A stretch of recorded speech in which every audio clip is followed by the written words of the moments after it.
Alright guys, let's go ahead and talk about Gennady Golovkin versus Gabriel Rosado.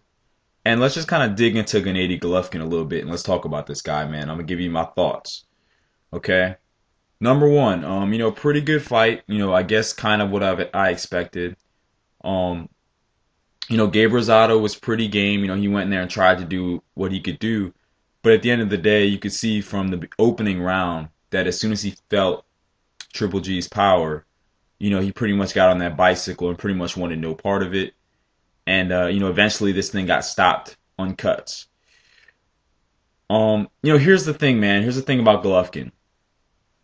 Not good movement in there. Not good movement in there. Just no head movement. He's there to be hit. He's there to be hit. I've said that before.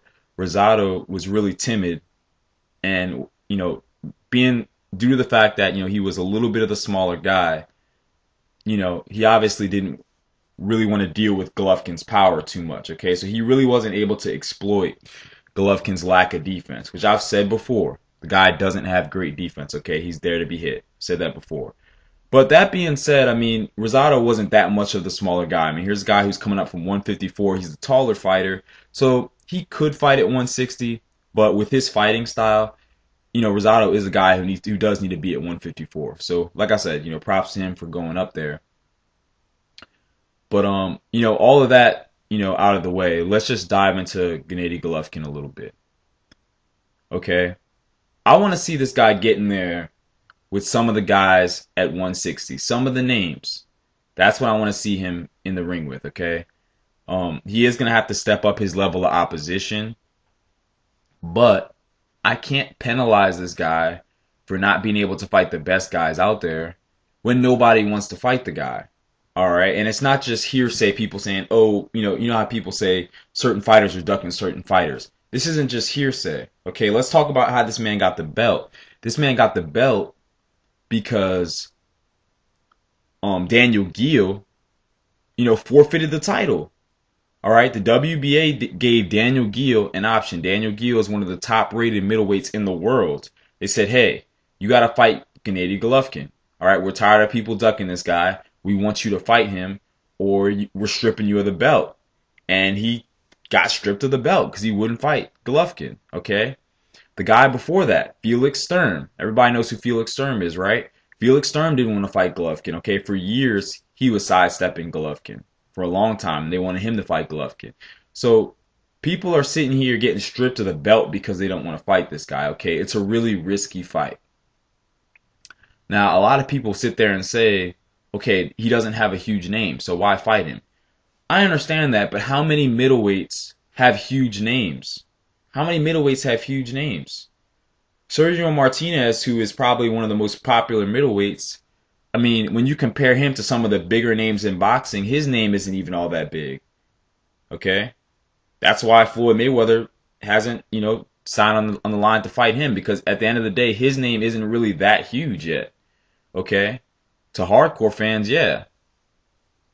But and outside of Sergio Martinez and Chavez Jr., who are the most mainstream of these middleweights, rest of these guys aren't walking around with huge names. Guys like Martin Murray, Dmitry Pirog, okay, Daniel Geale, Andy Lee, Matthew Macklin, Darren Barker, Hassan Endam. All of these guys have, ordinary names. These guys aren't walking around with big names. Guys like Peter Quillen are trying to build up their name. Okay? The point I'm trying to make is, I feel like there's no reason why we shouldn't be able to see this guy get in there with some quality opposition at 160. Now, I've gave my opinion on a fight between Golovkin and Martinez. I'd actually pick Martinez, and this fight kind of showed me once again why I would pick Sergio Martinez to beat Golovkin. I want to make that clear.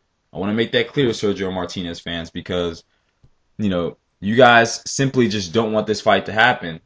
But I even said I think Sergio would beat Golovkin. I give Golovkin a puncher's chance because the guy just has tremendous power.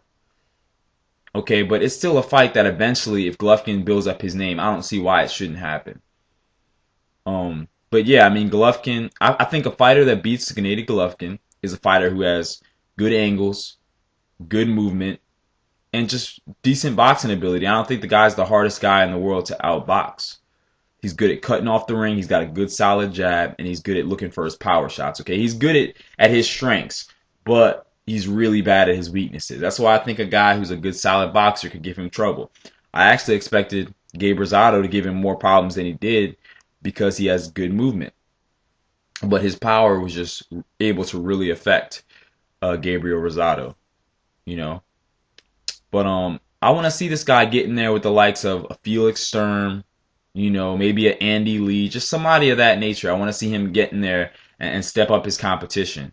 He does have to do more before he gets in there with Sergio.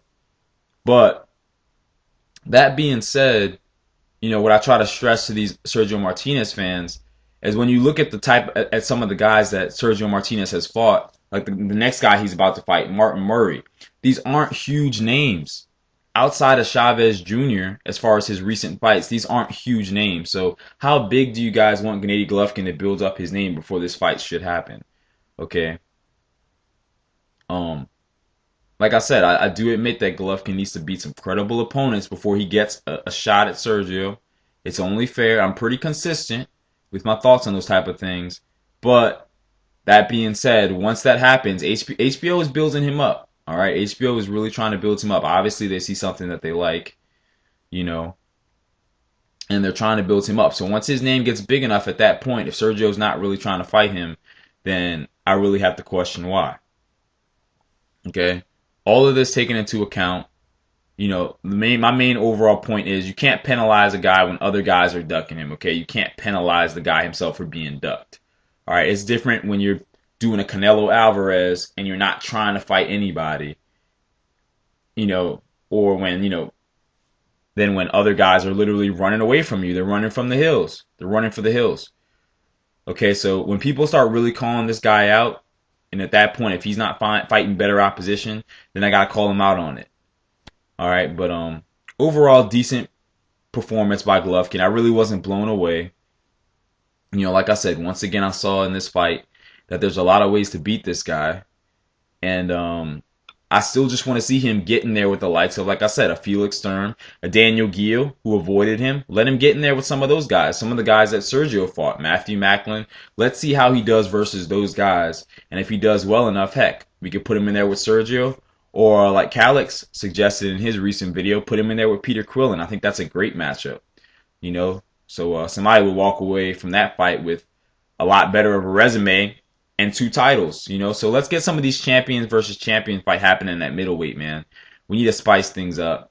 You know, let's get some other things at middleweight besides, you know, Sergio Martinez versus Chavez Jr. too. You know, I want to see some other different fights. So some of these middleweights can try to build their names, you know what I mean? So we could get better fights. So all in all, Golovkin needs to step up the competition. You know, I give him a C+ for his win over Gabriel Rosado. And, you know, those are my thoughts. You guys let me know what y'all think. Is this guy just a hype job in your opinion? Or do you think he could give some of the middleweights out there problems? Let me know what your thoughts are. Peace.